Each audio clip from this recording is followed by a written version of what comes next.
Alright guys, so nitrous bottles are here, and then if we come over here, the box is obviously way too big, but you know, it's about a third or so full of nitrous stuff. So all of the nitrous is out of the car. We're gonna go ahead and start prepping for the blower.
So everything's out of the car, the engine's prepped.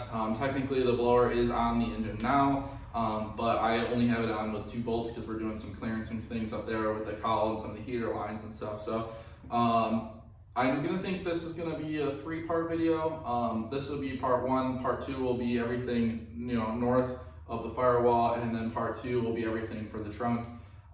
So part 2 will be putting the blower on and the pulleys and stuff. I haven't figured out what I want to do with that stuff yet.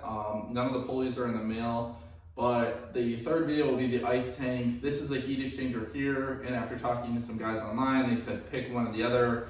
A lot of them, for drag racing, said don't run them both because this will create condensation, you'll leak on the track and get in trouble. So we're gonna do the ice tank. So I'm not sure what I'm gonna do with this yet, if I'm gonna put it on a shelf for a rainy day, if I'm gonna sell it. But the weights here, why we have to do this in 3 parts. So it's money and time. So this is costing a little bit more than what I originally planned. My parts list was from 2014 to do this. Obviously inflation and time makes things more expensive. So last I checked, we're a little over $1,000 what I thought I was gonna spend, which it always works that way, so it's fine. And then time is gonna be my biggest killer for this project because a lot of this stuff is unavailable or it's on back order. So from starting to film this video till today, it's actually been about 2 weeks. And then my ice tank still is 3 weeks out by the time I get that. So, you know, it is what it is. So stay tuned, make sure you guys subscribe to follow along, and then hopefully we can get part 2 up here soon.